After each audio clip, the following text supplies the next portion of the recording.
Esisteva in Sardegna, e tuttora continua a esistere, una straordinaria capacità di far diventare inequivocabilmente sardo tutto ciò che di altro approda su queste sponde.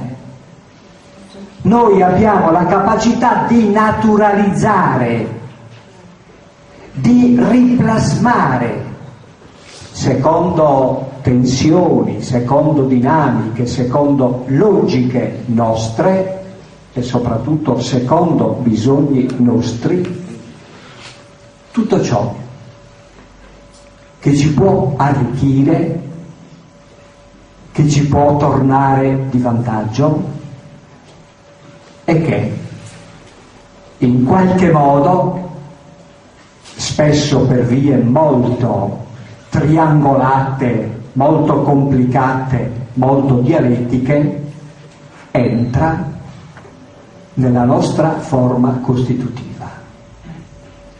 Non per nulla si parla del mondo sardo, vorrei dire della civiltà sarda, quindi della cultura sarda, come di una delle culture più complesse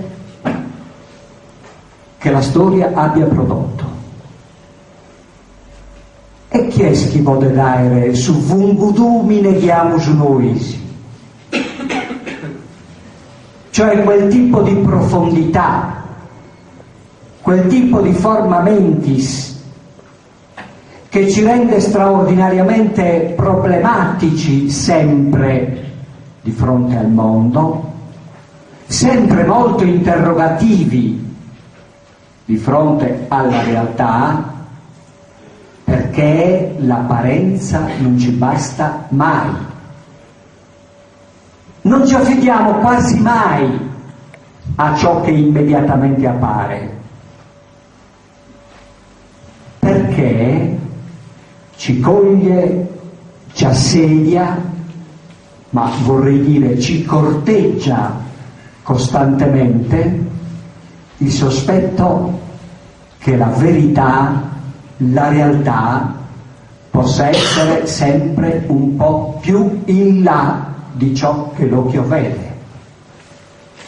Siamo appunto interrogativi, siamo problematici, e su vungudumine, cioè la profondità che ci viene generalmente riconosciuta, altro non è che questo: avere appunto un atteggiamento problematizzante nei confronti del mondo.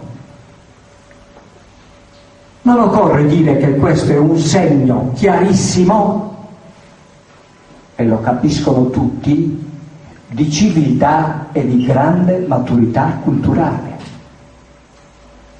Lo direbbe innanzitutto una lingua come la nostra, una lingua che è a rischio di estinzione per i processi deculturanti che derivano da secoli e secoli di egemonia subita, di egemonia sofferta, di dominazioni che si sono accavallate su di noi. Una lingua di cui non esistono confronti in tutto su resto del suo mondo. Basterebbe pensare a una cosa straordinaria come la struttura verbale del nostro modo di parlare.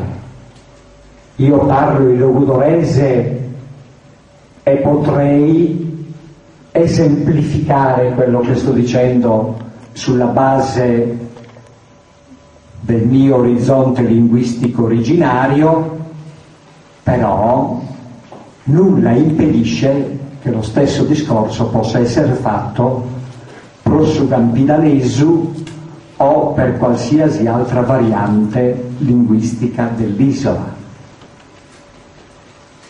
Noi non parliamo mai con l'indicativo,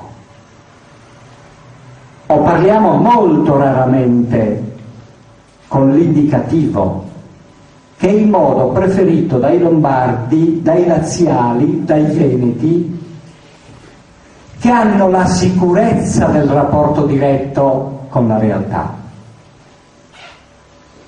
che hanno la capacità oggettiva, storica, di potersi immediatamente rapportare al mondo che li circonda.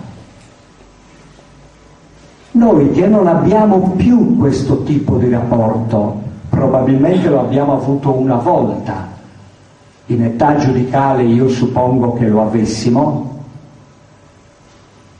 non avendolo più, da quando spagnoli, da quando italiani sono entrati a casa nostra, bene, la realtà delle cose è stata gestita da altri.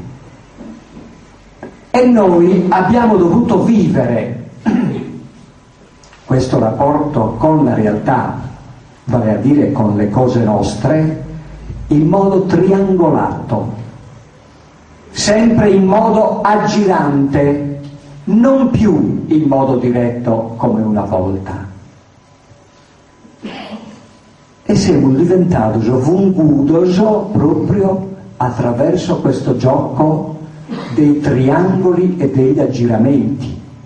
Siamo diventati creature del possibile, non creature del certo, del possibile, vale a dire dell'ipotetico, o, riferendoci alla struttura verbale, creature del congiuntivo, creature del condizionale, creature del tipo per cui se io voglio dire una cosa qualsiasi, anche la più banale, per esempio questo è un bicchiere, non dico, se parlo un sardo autentico, custa est una dazza, dico, se parlo un sardo autentico, custa di ad essere una dazza, ovvero, ritradotto in italiano, questo dovrebbe essere un bicchiere. O, se volessi essere più sottile, e da sardo sono in grado di esserlo, questo dovrebbe poter essere un bicchiere. E nave mi si è nuda.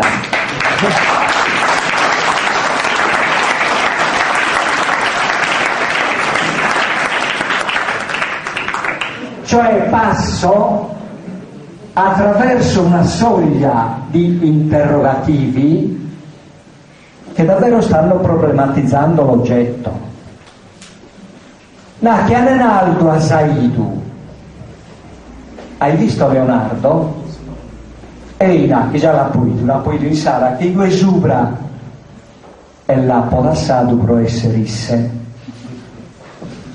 Cioè, sì, l'ho visto poco fa, lassù, e l'ho lasciato per essere tale, Nenaldu.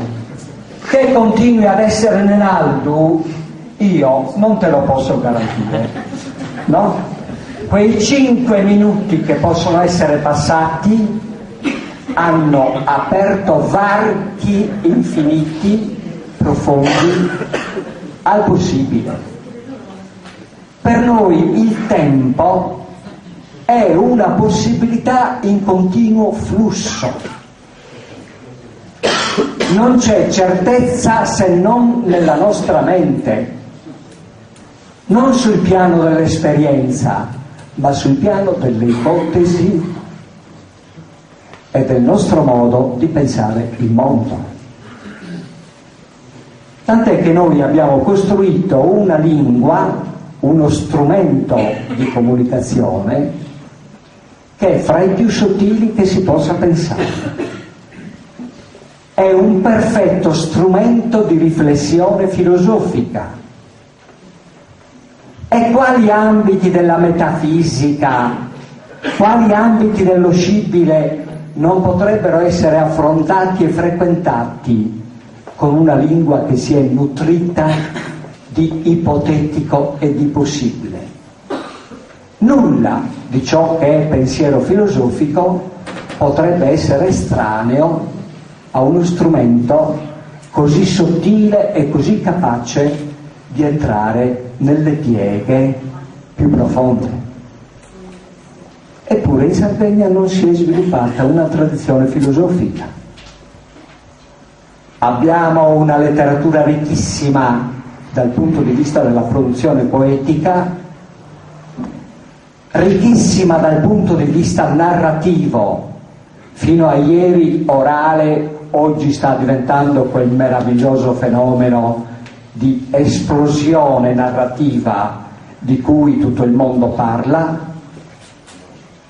Non abbiamo però grande produzione filosofica se si fanno alcune eccezioni.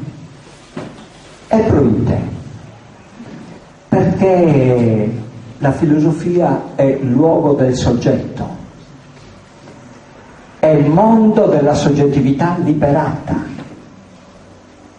ed è proprio ciò che manca in Sardegna, la soggettività liberata, perché manca la soggettività politica, la soggettività a cui abbiamo diritto, la soggettività della nazione. L'unica formazione politica oggi che si sia seriamente posto il problema della identità, collegandolo in modo necessario al problema dell'indipendenza politica, è soltanto il movimento che parla molto esplicitamente di sovranità nazionale e di indipendente Repubblica Sarda. Per questo è schiso entrato in IRS, perché ho visto subito, da subito, la possibilità di dare forma reale ad un antico sogno. Grazie.